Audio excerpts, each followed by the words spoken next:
Very happy about your invitation to us to repeat this for next year.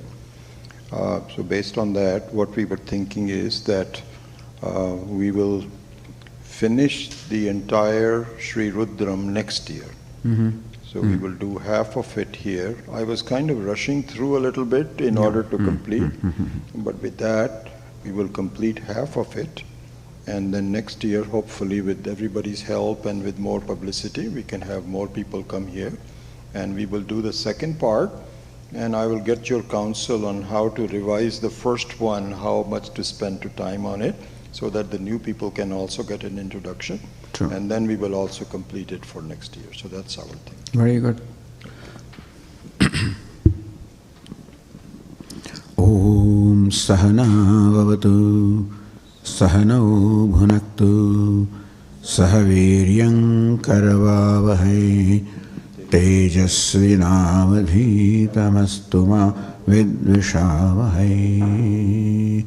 Om Shanti Shanti Shanti.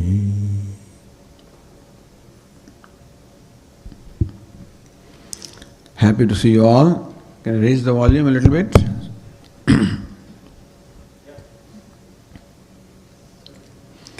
That all of you could come here to attend this retreat.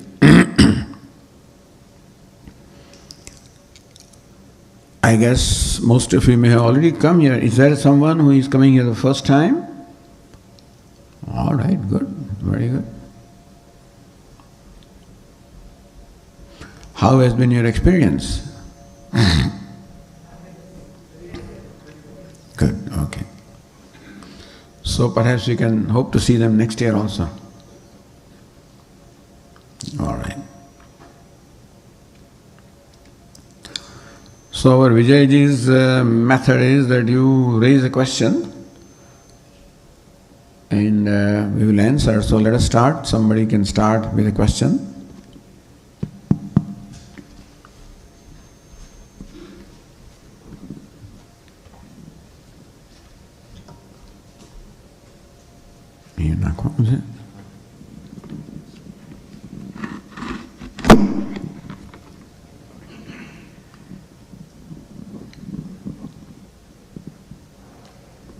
Namaskar, Swamiji.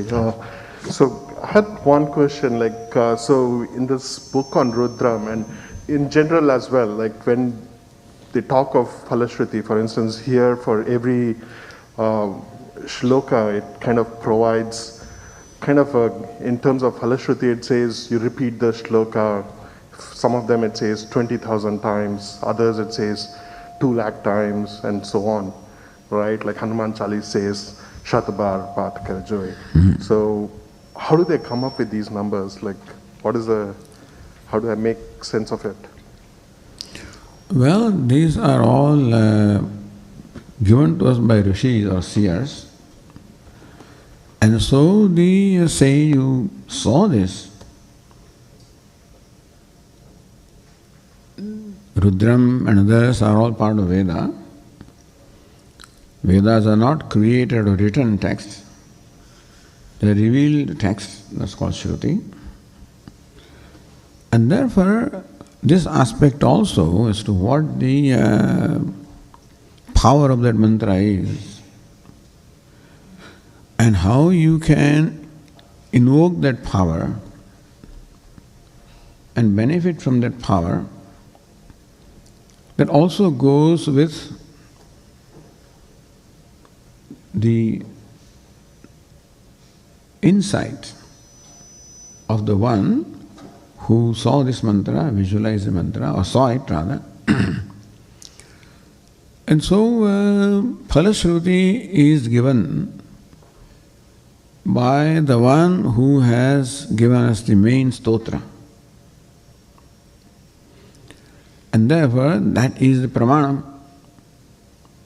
The one who is the seer of the main stotra is the pramanam for telling us what the benefits will be of repeating this stotra once or X number of times. That comes along with it, let us say. And so different stotras are different kinds of phala or benefits. And we take them on their face value. That's called Shraddha. Because we don't have any reason to question it either. If someone cannot prove, can you prove that if you do this, then you have to do it to find out whether it works or not? And until then, we accept it on faith. Then only if there is Shraddha, then alone one can do something. No action can be performed without Shraddha, without an implicit faith that what I am going to do will bring about a certain outcome. So usually any action, and reciting a stotra also is an action, is performed keeping in mind the outcome. And most of the phalashrutis or the description of the results are for fulfilling various desires. So that is sakama karma. It is taken for granted that people have lots of needs. And these another stotras try to fulfill those needs. That does not mean that we have to necessarily recite it for a given outcome. The recital can very well be without any personal agenda or personal desire, and that is the best way of doing something, as Lord Krishna teaches. The most exalted way of performing an action is when an action is performed without any personal agenda. But at the same time, if you perform that action with a desire for an outcome, it's not an offense. It is understandable that people are needy, they have needs, and so you may as well perform any karma for fulfilling a given desire. There is nothing wrong in it. In fact, that's how a person starts. And when you find that your desires do get fulfilled, then there is a further Shraddha. That shows that all these stotras, all these prayers have a lot of potential. Usually Phalashruti will tell you also, many of these stotras, the outcome is moksha also. Bhukti and mukti. Bhakti means the pleasures in this life, and mukti, this is what many of these stotras promise. So, it's up to us.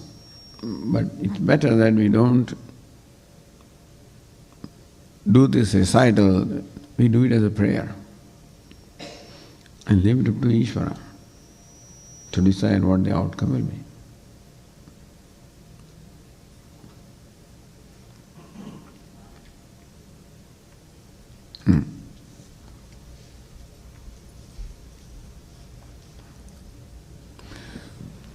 All of you may kindly wear the masks in case somebody has not put on the mask.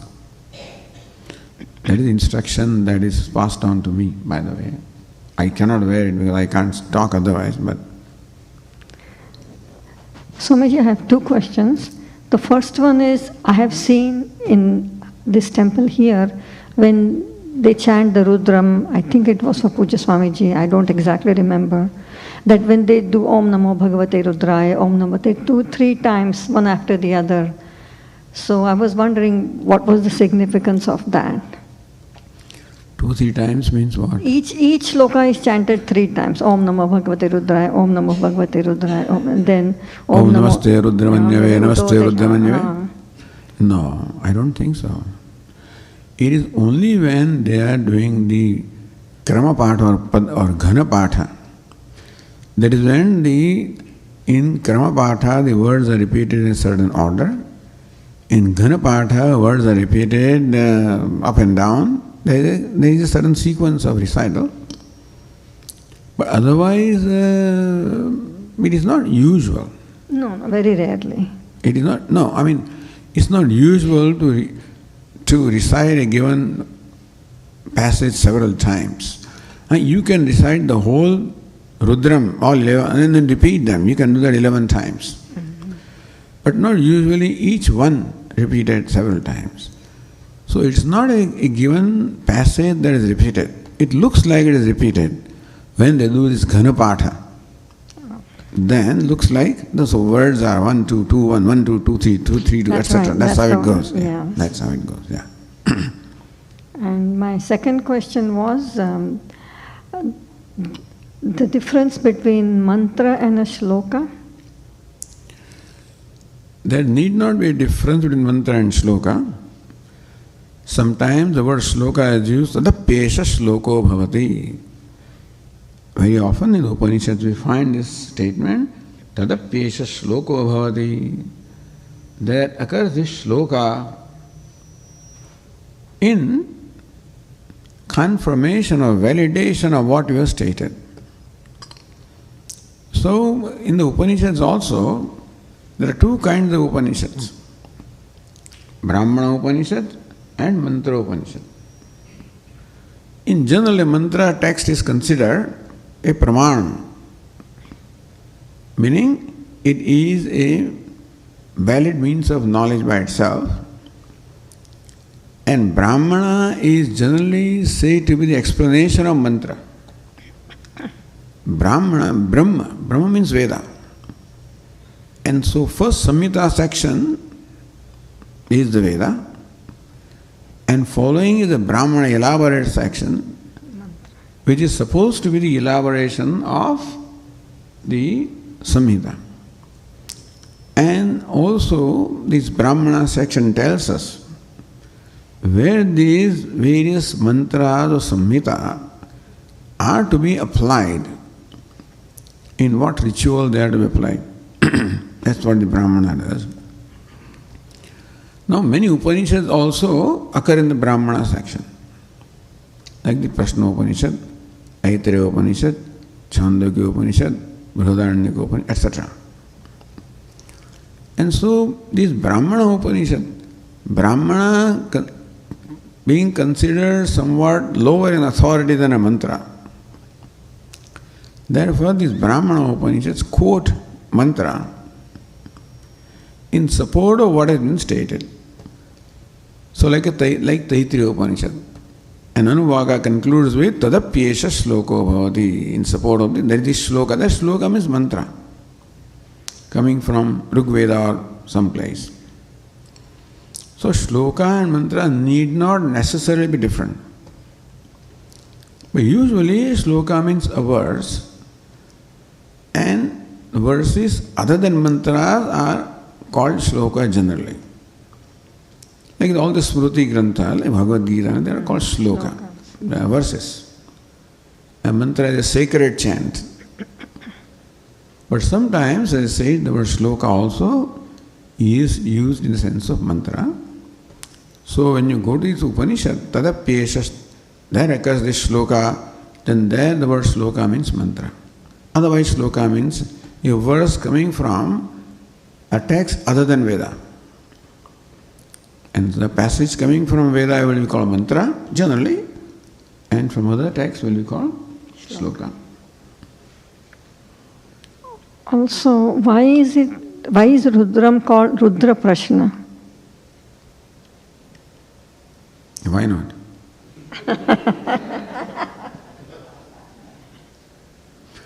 There, prashna only means, prashna doesn't mean a question or anything. Prashna only means a stotra. Rudra Prashna.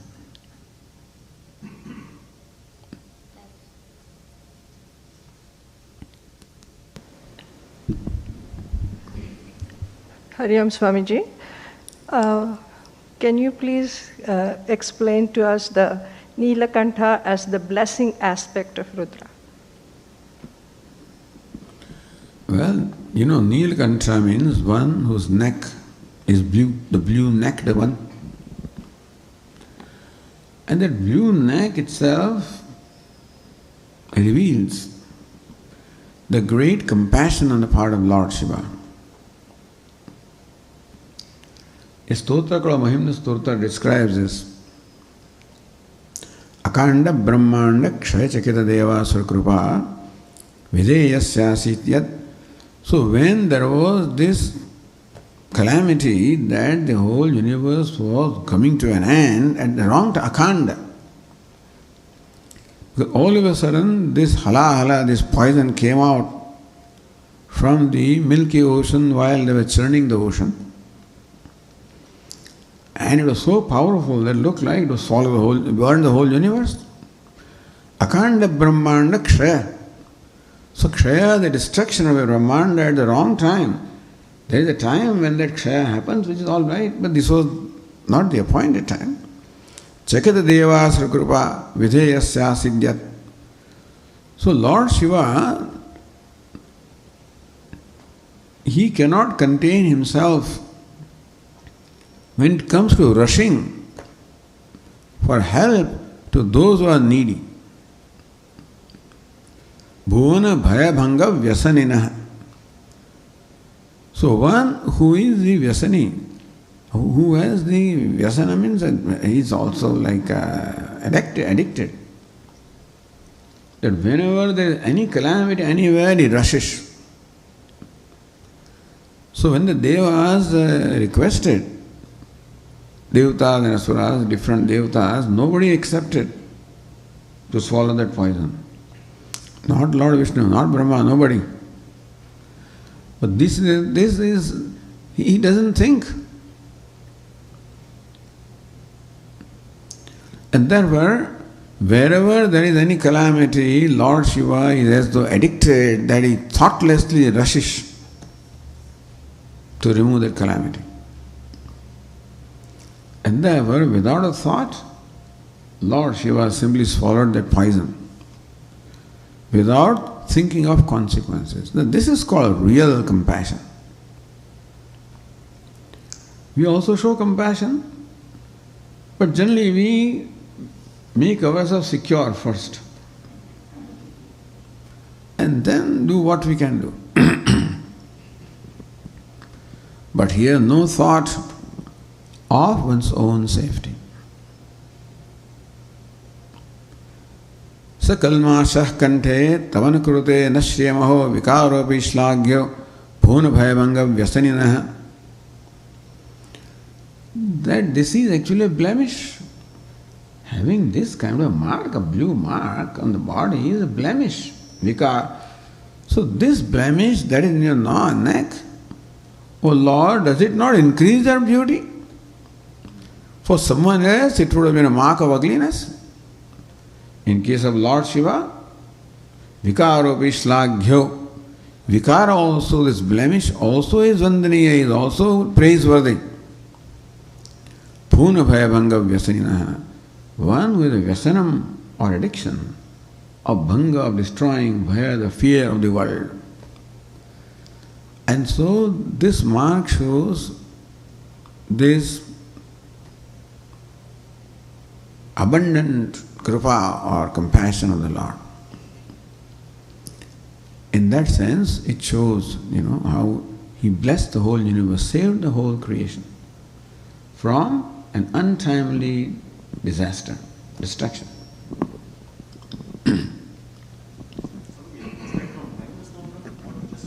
This is for Mahimna Stotra.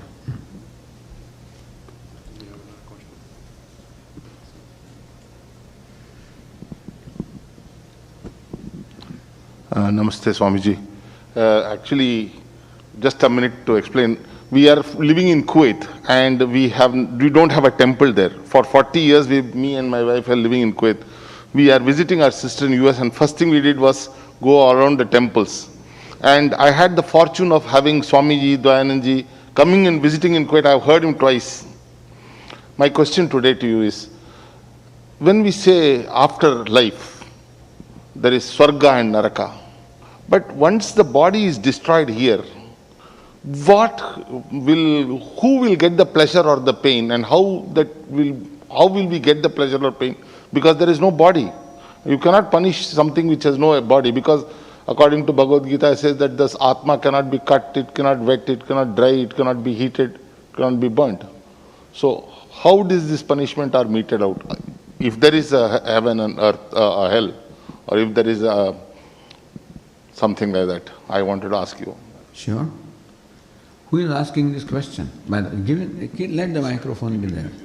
My name is Raj Shekhar. No, I didn't mean that. I mean, is it the body that is asking this question? Yeah. Okay. So, since that's what the question is. Who am I? I am the Atma that resides in this body. But how will the Atma be pleasured or pained by this? That's what I'm asking. After this life. Okay, good. So we call it subtle body or Jiva-Atma. This is a dwelling place. This body is a dwelling place for the Jiva-Atma, which is sometimes translated as soul. We use the adjective Jiva to Atma to distinguish it or distinguish him from Paramatma. Atma means limitless, all pervasive. Same Atma is called Jiva-Atma when it puts on the costume of the subtle bodies, the gross body and subtle body. So wherever the subtle body is, there the Atma consciousness also is. Now, what is called death is departure of the subtle body from the gross body. So, this Jiva-Atma or the consciousness identified with subtle body takes up an embodiment as a result of karma and to work out the karma. Although in the process of working out the karma, it also accumulates new karma. And that's the reason why this chain of the birth and death doesn't end in the common manner. And therefore, what is death is, they say, departure of the subtle body or Jiva-Atma from gross body. So what dies is a gross body. When Lord Krishna says, Nainam Chandanti Shastrani, Lord Krishna is talking about Paramatma. We are talking about Jiva-Atma, same Paramatma, identified with this subtle body, it's called Jiva-Atma. And as long as that identification continues, so long this journey continues.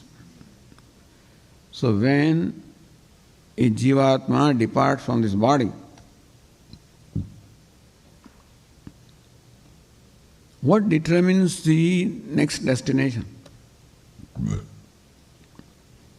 Unfortunately, we depart as long as we have not gained moksha or the total freedom. Until then, that incompleteness in me manifests as various desires or needs.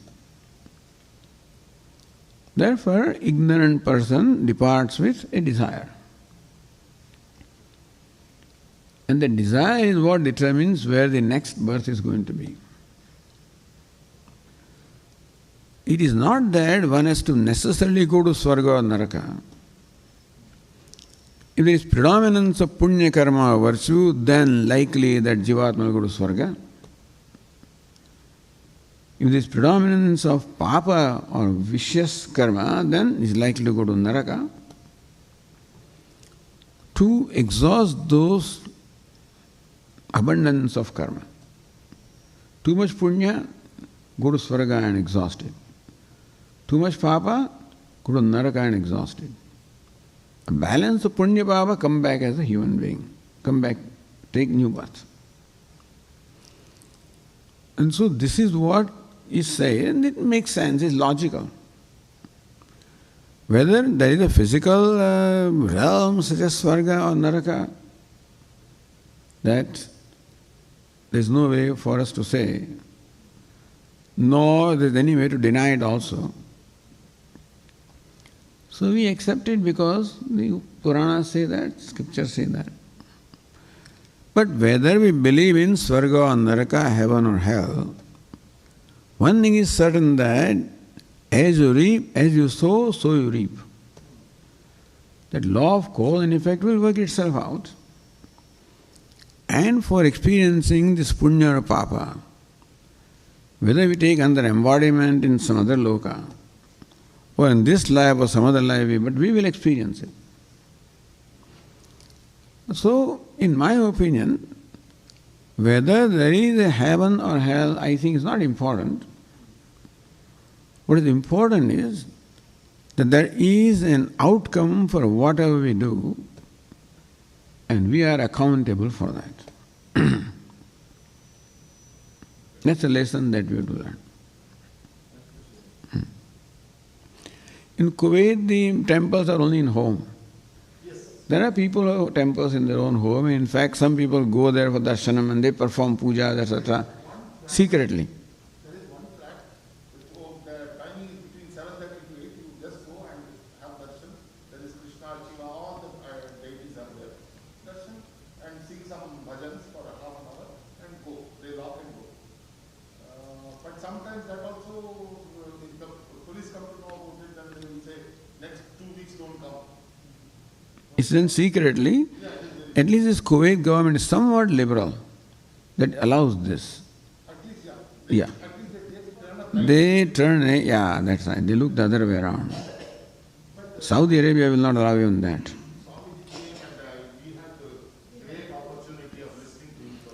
But then you have to conduct those classes only in the consulate or in the office of the ambassador, not outside. So even these pravachans cannot take place officially. It was done at the Indian Community School. They have a auditorium. It was done there. Both the pravachans were done there. It was very well Yeah. attended also. Very good, yeah. So, Namaste Swamiji. So you explained about what happens depending on our karma, the next life. How do I break that cycle? What do we mean we have to get realized so we break the cycle and not come back, again, karma, next life. Then we acquire new karmas and this goes on and on and on. What's wrong with that?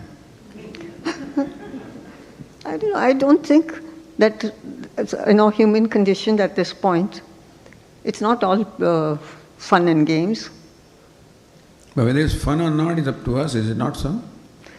There is a lot of pain too, so but Pain also is invited. Pain is, there are two kinds of pain. One is physical pain, other is the emotional pain. Emotional pain is a choice. Physical pain may not be a choice. Emotional pain is a choice. That's called sorrow. So sorrow doesn't have to be. And that's what we have to learn living this life. And anyway, but as long as there is, see, who is accountable for experiencing the outcome of the karma? The one who performs the karma. One who performs the action is the one who is accountable for experiencing the result. So if you could perform the karma without this identification, I am performing, then you do not become the recipient of the outcome of the karma. So that's the way to become free from the cycle of karma and karma phala. The cycle of birth and death is a result of the relation of karma and karma phala, the cause and effect. The effect sticks to the one who is the owner of, who is the cause. And when we perform an action, we also take for granted that I am performing the action. Right now, I take for granted that I am speaking. If I am the speaker, then I am responsible for the consequence of the act of speaking. But what the Upanishad teaches us is that you or the self is not the speaker. The speaking takes place in your presence. If we gain that knowledge, that I am akarta or actionless, then you made yourself free from this cycle of karma and karma phala and birth and death.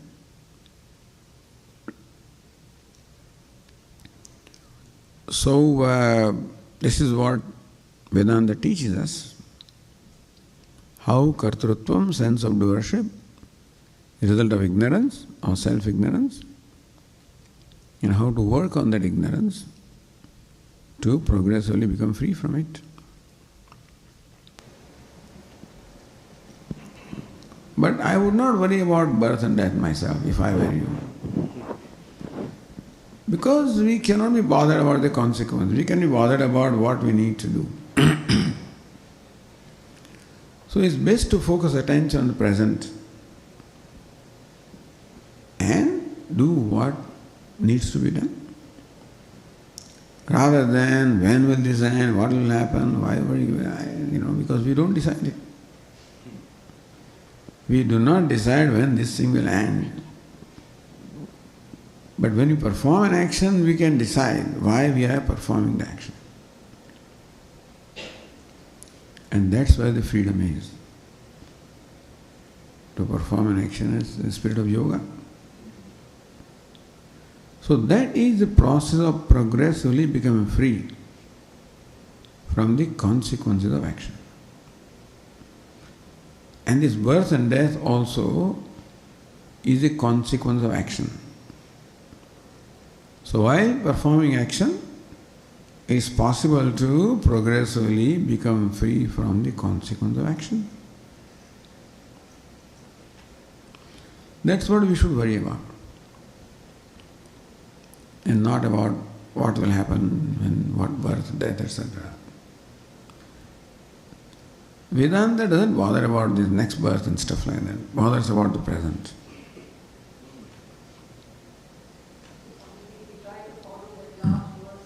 Here, please give the microphone. Oh, you are asking, who asking a question? She is. So the last verse of Bhagavad Gita where he just says, Sarva Dharman Parityaja. So if we just do that and say, okay Lord, we take refuge in you. That's it. That is the, that's the right thing to do.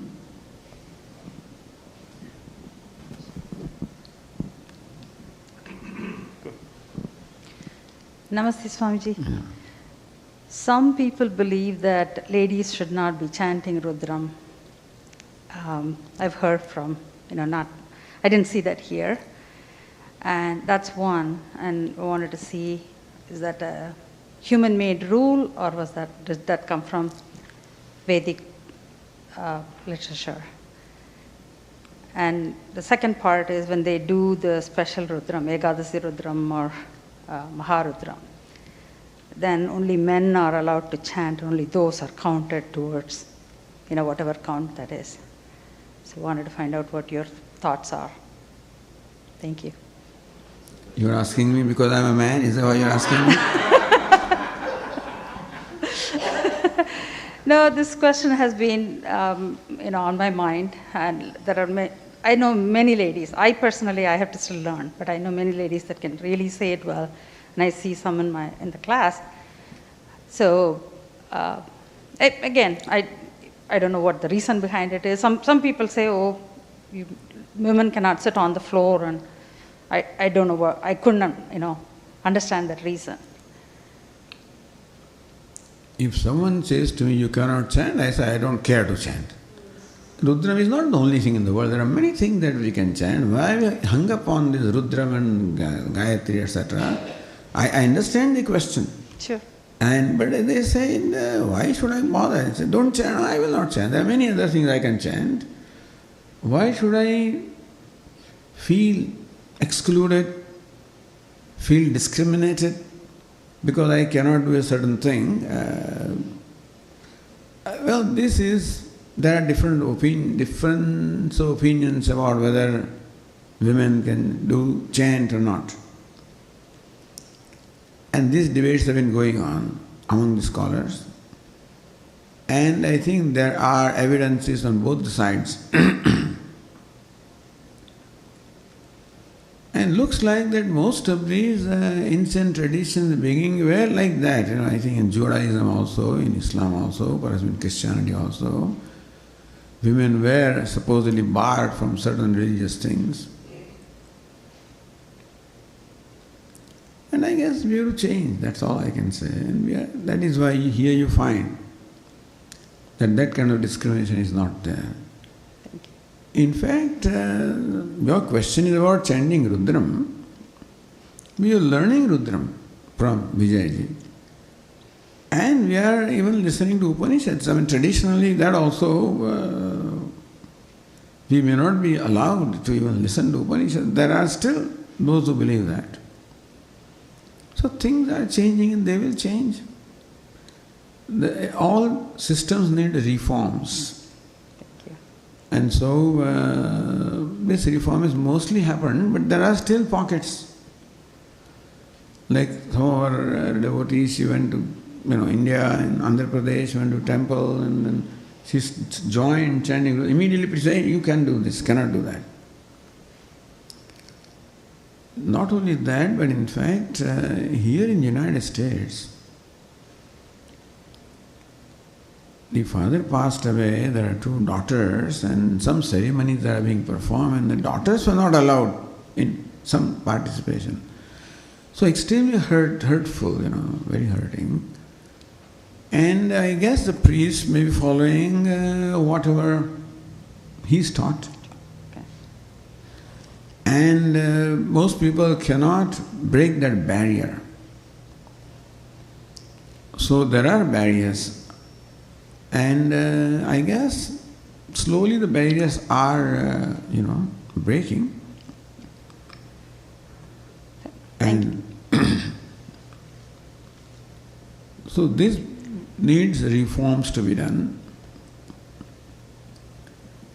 There can be any number of arguments as to why a given person should not do a given thing. And I do not know that we have sufficient ourselves experience. Like somebody came up with this assertion, yoga is not meant for women. Somebody came at some point in time.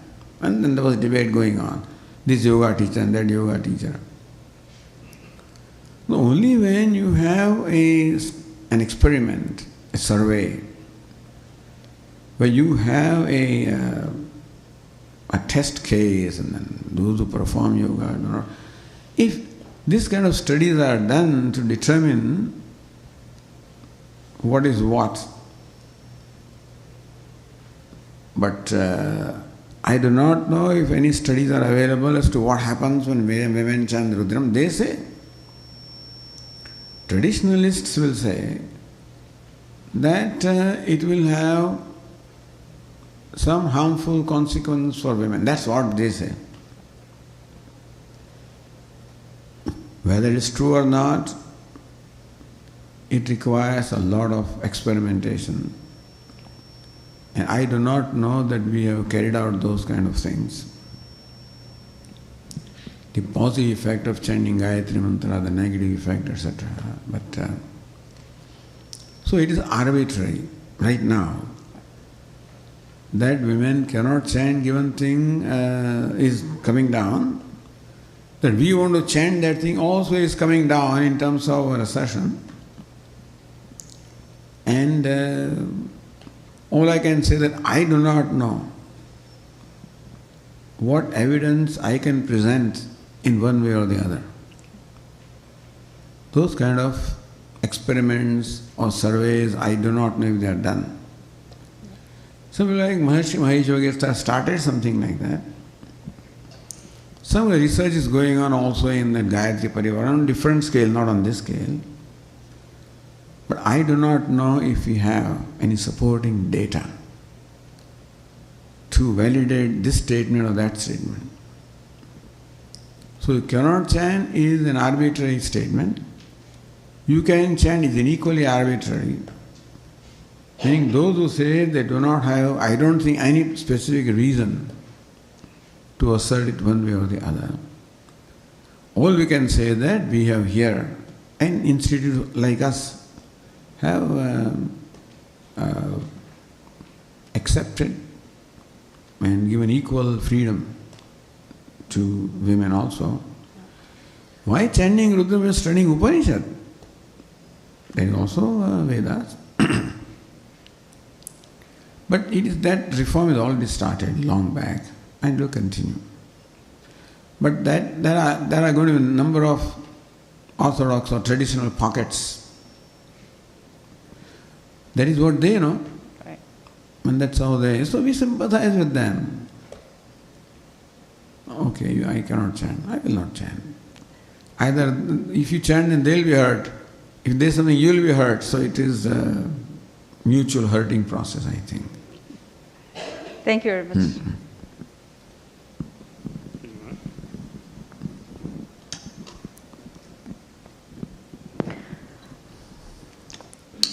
Namaste Swamiji. I have two questions. One question is just how one should think about structuring their life, just not only attending the classes, but what else like one person who is living in a grihastha ashram with other kind of duties, how should I think about structuring my day? No personal agenda in the mind, but let's say I just want to walk this path to be a better person, to experience what we are learning, Atman inside us. Right now I don't experience.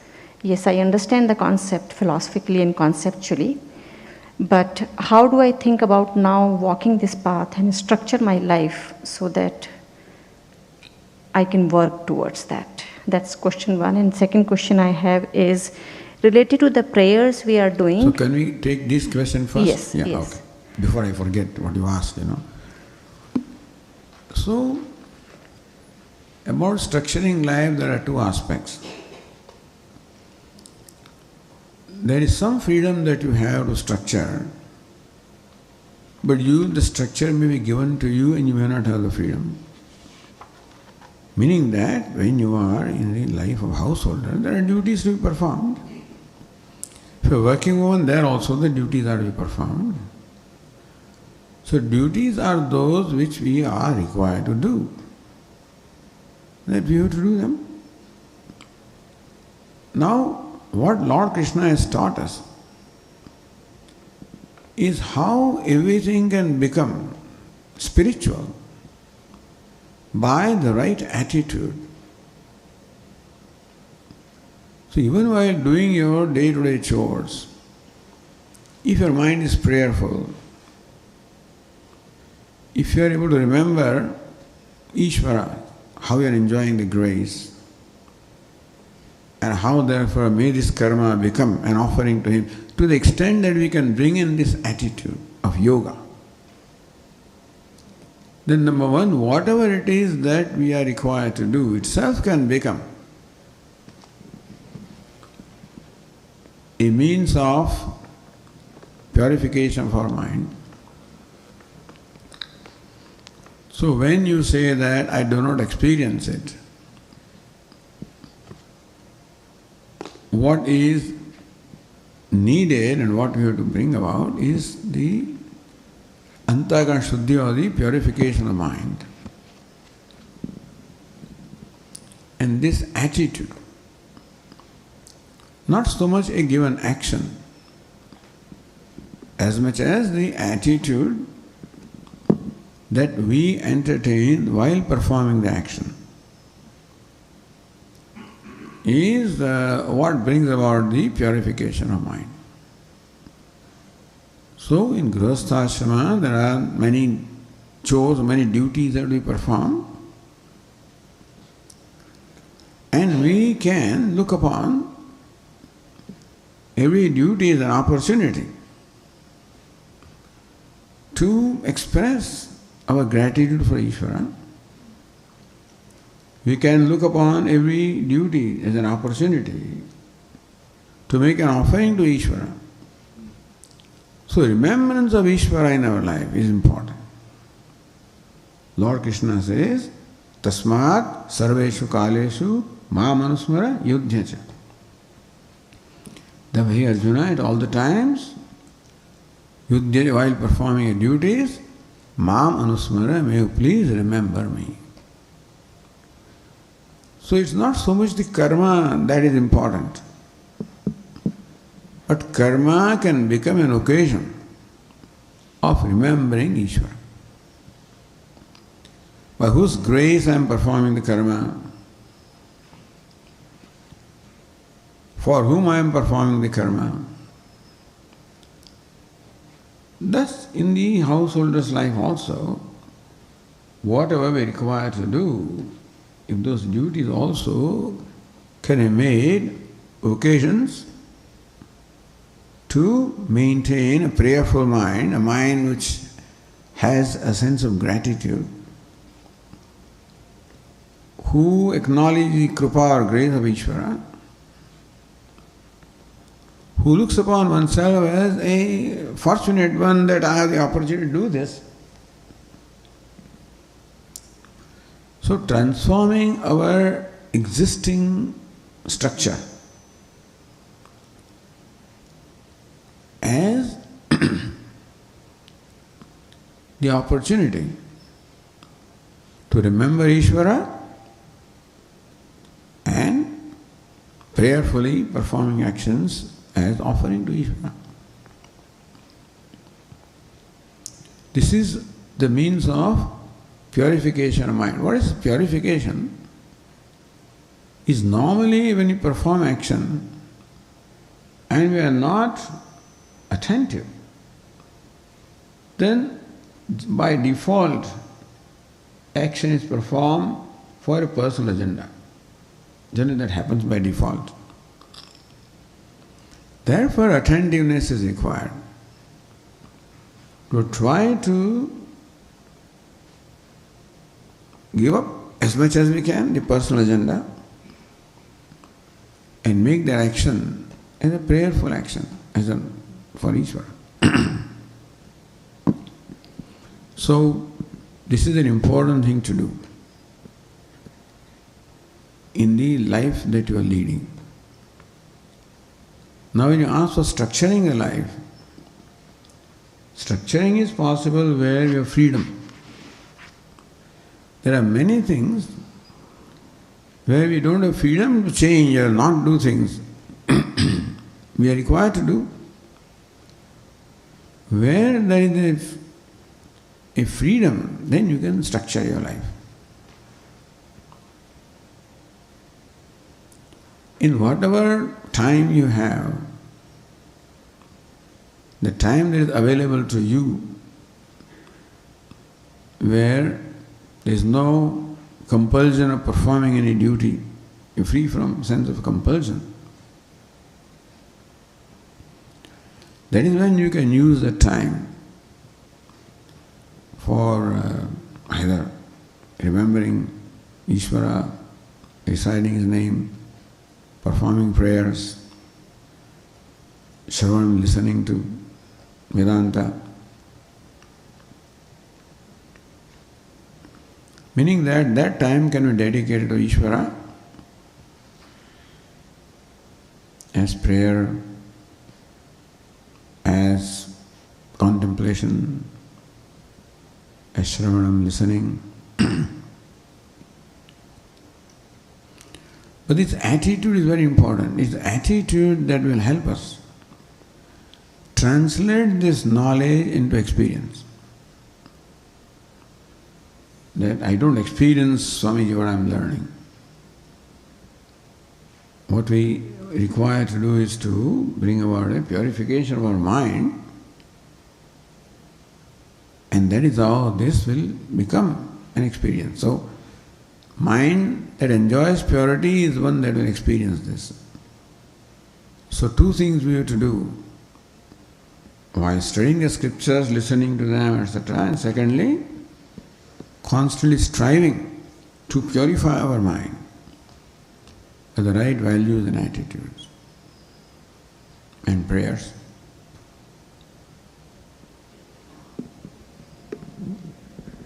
So Swamiji, the mind which is pure, and that's where I think maybe a little bit more guidance you can provide. How do we remove our asaktis, our rag, dvesh? Because it's probably going to be a process. Is the shravan, doing prayers and chanting, is the way we keep doing it and keeping, basically surrendering to Ishvara, as you said, as part of our duties, slowly will take us towards that, or we do more than that basically? Let's say we have time. At some point in time, Grihastashram also started freeing up their duties, children grows, and now we have a little bit more time. So that's where this question is coming from. First of all, whatever you are required to do, use that as an opportunity to remember, or the right attitude, Ishvararpa Buddhi, offering or to Ishvara. So whatever chores or duties or tasks you are required to perform, make them as the occasion of remembering Ishvara, recognizing Ishvara's grace,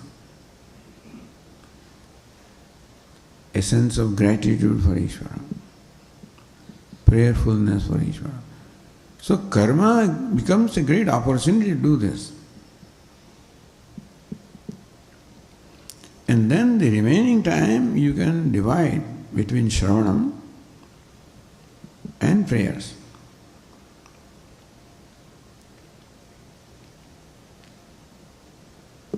Prayers can be in the form of Namasmaran, in the form of recital of stotra, and whatever it is that you like. Okay. Thank you, Swamiji. The second question I have is the prayers which we are doing in this written script. For the afternoon prayers, one of the shloka talks about who is beyond the creation made of 36 elements.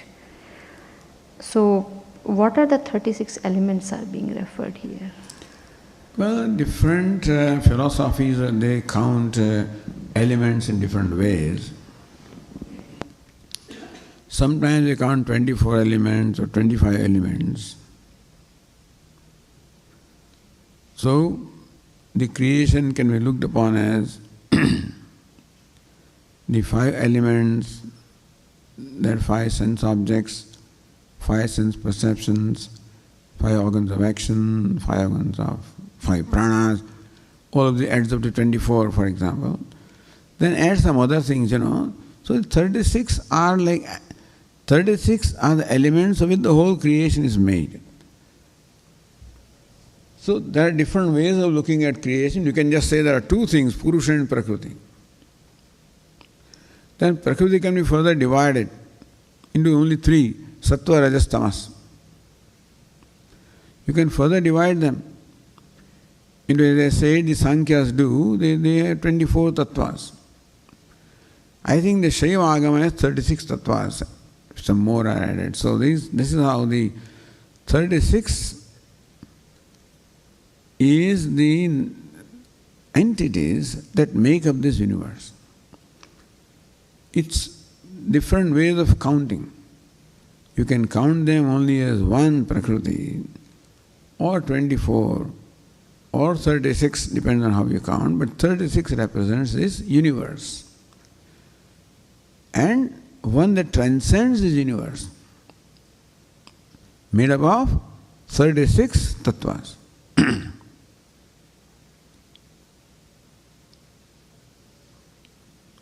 Shat Trigum Shat Tattvatitaha. Shat Trigum Shat. Trigum Shat. So 36. So then one who transcends the 36 tattvas, who is the adhisthana or substratum of the universe.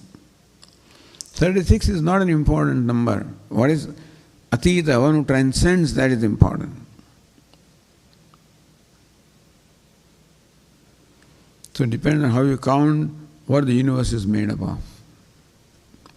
What it means is that one who transcends the universe.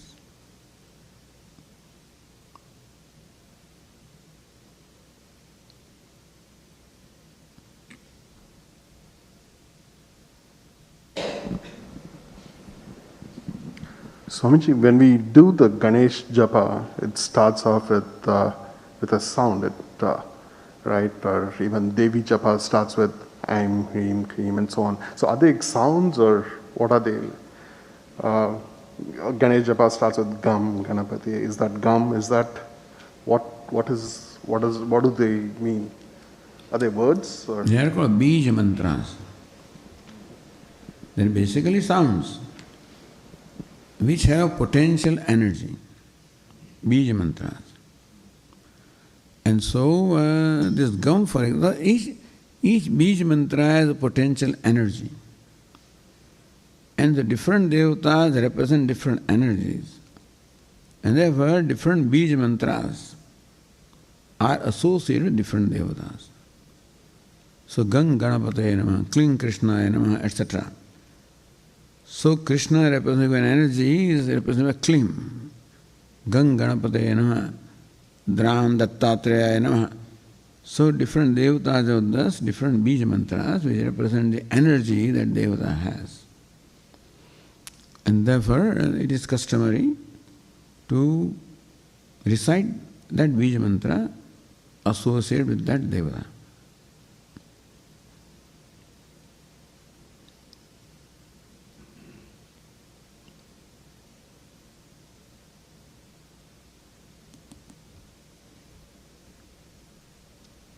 Very good. So, nice talking to all of you. It was very good questions. And I enjoyed interacting with you. And I'm happy that you are all